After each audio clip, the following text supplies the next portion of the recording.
નમસ્કાર વિદ્યાર્થી મિત્રો, હું દિવ્યેશ ધીમર ધોરણ 9ના સામાજિક વિજ્ઞાનના ઓનલાઈન લેક્ચરમાં આપ સર્વ વિદ્યાર્થીઓનું હાર્દિક સ્વાગત કરું છું. લાસ્ટ વિડીયોની અંદર વિદ્યાર્થી મિત્રો આપણે સમાનતાનો હક અને બંધારણીય ઇલાજોના હક વિશે વાત કરીને આવ્યા. આપણે જોયું કે સમાનતાના હકમાં કાયદાની દ્રષ્ટિએ સમાન રક્ષણ મળે એ હેઠળ બંધારણની અંદર જોગવાઈ કરવામાં આવી છે. તે જ પ્રમાણે બંધારણીય ઇલાજોનો હક એટલે કે તમને જે હકો આપવામાં આવ્યા છે, સમાનતાનો હક, સ્વતંત્રતાનો હક, શોષણ વિરોધી ઇલાજોનો હક, ત્યારબાદ ધાર્મિક સ્વતંત્રતાનો હક, આ હકોના રક્ષણ માટે બંધારણીય ઇલાજોનો હક આપવામાં આવ્યો છે. એકચ્યુઅલીમાં એ સવાલ મારે છેલ્લે ચલાવવાનો હોય, પરંતુ મેં તમને સ્ટાર્ટિંગની અંદર જ ચલાવી દીધો. જે આપણે જે 5 મૂળભૂત હકો જોયા એ 5 મૂળભૂત હકોના રક્ષણ માટે બંધારણીય ઇલાજોનો હક બનાવવામાં આવ્યો છે. હવે આજે આપણે સ્વતંત્રતા અથવા તો સ્વાતંત્ર્યનો હક એના વિશે વાત કરીએ.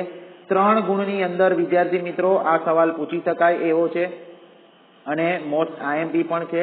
3 ગુણમાં પૂછી શકાય એવો સવાલ છે, તો ધ્યાન આપજો. સવાલની અંદર સ્વતંત્રતાનો હક ભારતના બંધારણમાં 6 મૂળભૂત હકો નાગરિકને આપ્યા છે, એની વાત આપણે કરી ગયા.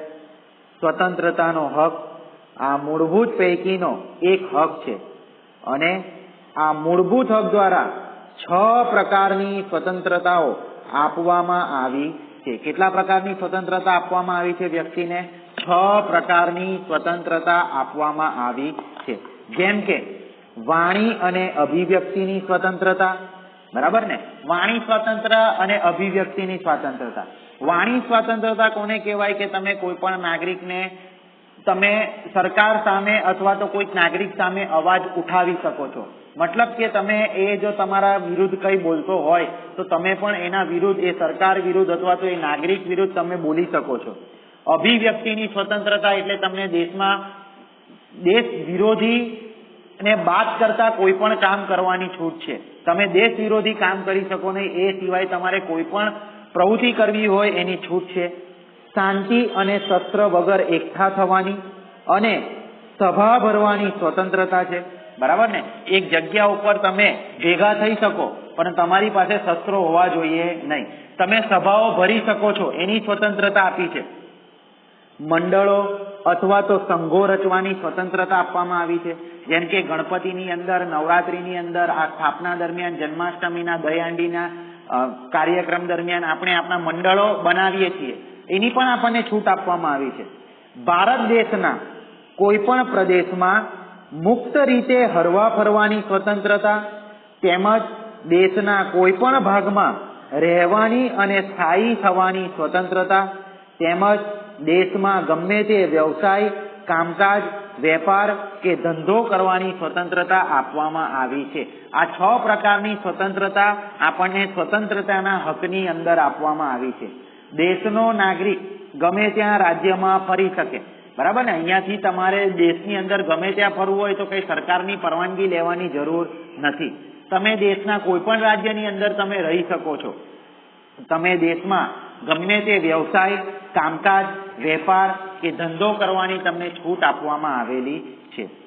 રાજ્ય સમાજના વ્યાપક હિતમાં જાહેર સુલહ, શાંતિ અને સલામતી માટે આ સ્વતંત્રતા ઉપર વાજબી નિયંત્રણ અને મર્યાદાઓ મૂકે છે. હવે વિદ્યાર્થી મિત્રો, જેમ કે મારે ફટાકડા બનાવવાની ફેક્ટરી નાખવી હોય તો તમે એવું કહેશો કે સર દેશની અંદર કોઈ પણ વેપાર ધંધો કરવાની કે વ્યવસાય કરવાની છૂટ છે, પરંતુ જો મારે આની ફેક્ટરી નાખવી હોય શહેરી વિસ્તારની અંદર તો સરકાર મને ત્યારે પરવાનગી આપશે નહીં, કારણ કે તમે રહેણાંક વિસ્તારની અંદર આવી વિસ્ફોટક વસ્તુવાળી ફેક્ટરીની સ્થાપના કરી શકો નહીં. તો આની અંદર, આ મુદ્દાની અંદર એવું કહેવામાં માંગે છે કે અમુક જે નિયમો છે એ નિયમો ઉપર સરકાર થોડાક સ્વતંત્રતાના, જે તમને 6 મૂળભૂત સ્વતંત્રતા આપી છે એના ઉપર થોડુંક નિયંત્રણ રાખે છે, બરાબર છે? કઈ સ્વતંત્રતાઓ મર્યાદામાં રહીને ભોગવવી તે બંધારણમાં દર્શાવવામાં આવેલું છે. આ બધી મર્યાદાઓ વ્યાજબી છે કે નહીં તે ન્યાયતંત્ર નક્કી કરે છે. બરાબર છે? આ મર્યાદા વાજબી છે કે નહીં તે કોણ નક્કી કરે છે? ન્યાયતંત્ર નક્કી કરે છે. ભારતના બંધારણ મુજબ 14 વર્ષ કે તેથી નાની વયના બાળકને મફત અને ફરજિયાત પ્રાથમિક શિક્ષણ મેળવવાનો અધિકાર છે. 14 વર્ષ અથવા તો એનાથી નાની ઉંમર હોય એવા બાળકને ફરજિયાત પ્રાથમિક શિક્ષણ મેળવવાનો અધિકાર છે. કોઈ પણ વ્યક્તિ એના જીવન અને અંગત સ્વાતંત્ર્યથી અલગ કરી શકાય નહીં. બરાબર છે? બીજી એક મહત્વની સ્વતંત્રતા કે કોઈ પણ ધરપકડ કરાયેલા વ્યક્તિને કારણોની જાણ કર્યા વગર એને કસ્ટડીમાં રાખી શકાય નહીં. બરાબર છે? તમને કાલે ઉઠાવીને અથવા તો તમારા આજુબાજુના વિસ્તારની અંદર તમે કંઈ કર્યું ન હોય અને પોલીસ તમને આવીને એમ જ ઉઠાવીને જેલની અંદર પૂરી દે તો અહીં પણ તમારા સ્વતંત્રતાનો ભંગ કહેવાય. પહેલા પોલીસે તમને જાણ કરવી પડે કે તમે કયો ગુનો કર્યો છે. તમારા ગુનાની જાણ કર્યા વગર પોલીસ તમને જેલની અંદર અથવા તો કસ્ટડીમાં રાખી શકે નહીં. એટલે અહીંયા લખ્યું છે કે કોઈ પણ ધરપકડ કરાયેલ વ્યક્તિને કારણોની જાણ કર્યા વગર કસ્ટડીમાં રાખી શકાય નહીં. ઉપરાંત ધરપકડ કરાયેલ વ્યક્તિ બચાવ માટે વકીલની સલાહ લઈને અદાલતમાં જઈ શકે છે. બરાબર છે? વિદ્યાર્થી મિત્રો, કોઈ પણ વસ્તુ હોય તમે ધ્યાન રાખજો કે ક્યારે પણ કોઈ વ્યક્તિએ ગુનો કર્યો હોય અને એની ધરપકડ થાય તો પોલીસ એને 24 કલાકથી વધારે પોતાની કસ્ટડીમાં રાખી શકે નહીં. ગમે તેવો એને ગુનો કર્યો હોય, ચોરી, લૂંટફાટ, મર્ડર, કોઈ પણ ગુનો કર્યો હોય એને 24 કલાકથી વધારે એ પોતાની કસ્ટડીમાં રાખી શકે નહીં. એને તરત જ 24 કલાક પછી મેજિસ્ટ્રેટ એટલે કે વકીલ સામે એને હાજર કરવો પડે. હા, પછી પરવાનગી લઈને કસ્ટડીમાં રાખી શકે. જેમ કે તમે પેપરમાં જોયું હશે કે આરોપી 6 દિવસના રિમાન્ડ પર, 4 દિવસના રિમાન્ડ પર, એ પોલીસ એ પછીની કાર્યવાહી કરે. પરંતુ અહીંયા કીધું છે કે જે વ્યક્તિ હોય એ વ્યક્તિને પણ પોતાના બચાવ માટે અદાલતમાં જઈ શકે છે. તેને 24 કલાકમાં મેજિસ્ટ્રેટ સમક્ષ રજૂ કરવો પડે છે. બરાબર છે? પ્રતિબંધક અટકાયતી ધારા હેઠળ જો વ્યક્તિની ધરપકડ કરી હોય તો તેને 3 માસ કરતા વધુ સમય અટકાયતમાં રાખી શકાય નહીં. પરંતુ રાજ્ય તેમાં ફેરફાર કરી શકે છે. જેમ કે કોઈ વ્યક્તિને તડીપાર કર્યો હોય, મતલબ કે એ રાજ્યની અંદર, એ વિસ્તારની અંદર એને રહેવાનું નહીં, અને જો એવો વ્યક્તિ એ વિસ્તારની અંદર પકડાય તો એને 3 માસ કરતા વધારે સમય સુધી રાજ્ય અટકાયત કરી શકે નહીં. હા, પણ એની અંદર એ રાજ્યને ફેરફાર કરવાનો છૂટ છે. એટલે કે સજા ઘટાડી બી શકે અને વધારી પણ શકે. આ ધારાનો ઉદ્દેશ રાજ્ય, સમાજ કે કોઈ વ્યક્તિ વિરુદ્ધ ગુનાહિત કૃત્ય કરતા વ્યક્તિને અટકાવવાનો છે. તો વિદ્યાર્થી મિત્રો, આ હતું આપણો સ્વતંત્રતાનો હક, જેમાં મૂળભૂત 6 પ્રકારની સ્વતંત્ર આપવામાં આવી છે. પહેલું, વાણી અને અભિવ્યક્તિની સ્વતંત્રતા. બીજું, શાંતિ અને શસ્ત્રો વગર એકઠા થવાની સ્વતંત્રતા. સભા ભરવાની સ્વતંત્રતા. મંડળો કે સંઘ રચવાની સ્વતંત્રતા. જેમ કે સ્વયંસેવક સંઘ છે આપણા ત્યાં. બરાબર? કોઈ પણ દેશમાં મુક્ત રીતે હરવા ફરવાની સ્વતંત્રતા. કોઈ પણ ભાગમાં રહેવાની અને સ્થાયી થવાની સ્વતંત્રતા. અને દેશની અંદર ગમે તે વ્યવસાય, કામકાજ, વેપાર ધંધો કરવાની સ્વતંત્રતા. આ 6 પ્રકારની સ્વતંત્રતા એ સ્વતંત્રતાના હકમાં આપવામાં આવી છે. હવે આપણે વિદ્યાર્થી મિત્રો બીજા સવાલની ચર્ચા કરીએ. શોષણ સામેનો હક. વિદ્યાર્થી મિત્રો, આ સવાલ પણ પરીક્ષાની અંદર પૂછી શકાય એવો છે, અથવા તો આ સવાલની અંદર 1-2 માર્ક્સનો કારણ આપે છે કે બાળ મજૂરી એ સજાપાત્ર ગુનો બને છે, કારણ આપી સમજાવો. બરાબર? આની અંદર આવશે. આની અંદર શું છે?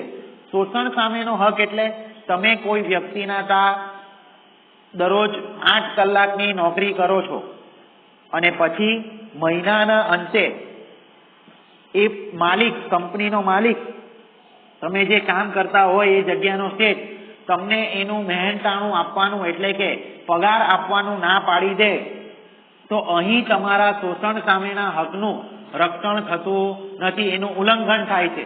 તો આના વિરુદ્ધ પણ તમે અવાજ ઉઠાવી શકો એવો કાયદો, એવો હક આપણા બંધારણે આપણને આપ્યો છે. તમે કોઈ જગ્યાએ સ્કૂલની અંદર ક્લાસીસની અંદર ભણવા જતા હોવ અને તમારી પાસે ફી લઈને ત્યાં સર જ ભણાવવા અથવા તો શિક્ષક ભણાવવા આવતા ન હોય તો અહીં પણ તમારો શોષણ સામેનો હક મેળવવાનો તમને અધિકાર છે. તમે આખો દિવસ નોકરી કરો અને શેઠ તમને ખૂબ જ ઓછો પગાર આપે તો અહીં પણ તમારા શોષણ સામેના હકનું ઉલ્લંઘન થાય છે. દરેક સવાલની શરૂઆત આ રીતે થાય છે કે ભારતીય બંધારણમાં 6 મૂળભૂત હકો આપવામાં આવ્યા છે. તે પૈકી શોષણ વિરોધીનો હક એક મૂળભૂત હક છે. આ હકનો ઉદ્દેશ શોષણ વિહીન સમાજની સ્થાપનાનો છે.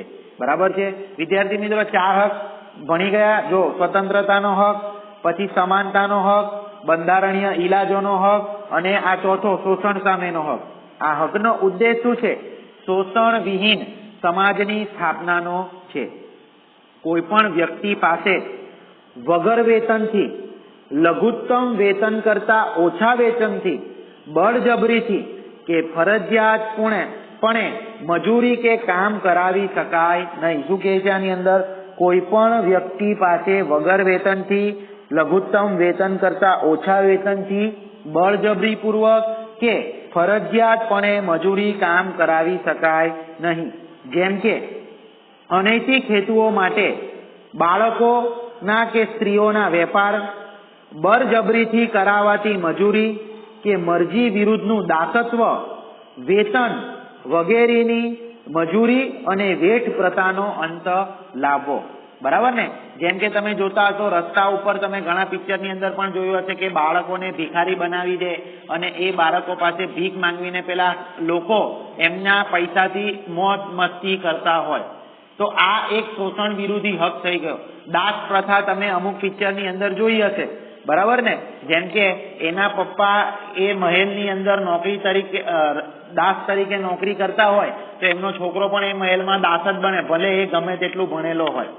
બરાબર છે? તો આનો અંત લાવવો એ જ આ શોષણ સામેનો હક છે, જેને શિક્ષા પાત્ર ગુનો ગણવામાં આવે છે.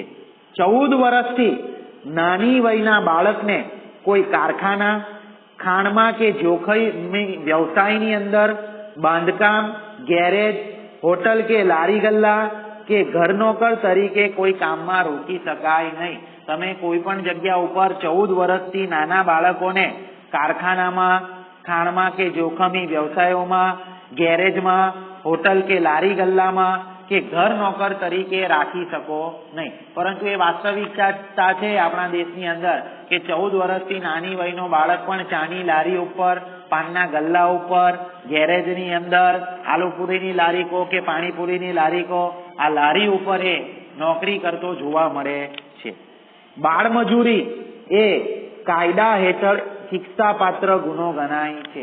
જો જ્યારે કોઈક વખત આ બાળમજૂરી વિરુદ્ધની જે સંસ્થા હોય એ સરપ્રાઈઝ ચેકિંગમાંથી નીકળે અને કોઈ કંપનીની અંદર આવા બાળકો પકડાય તો એના માલિકને કેટલા લાખ રૂપિયાનો દંડ અને એને જેલની સજા પણ થઈ શકે છે.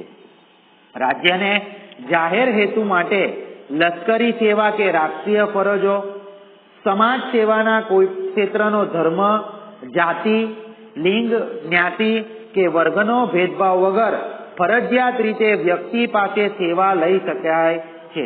આ સેવા વેતન વગર કે વેતન સાથેની પણ હોઈ શકે.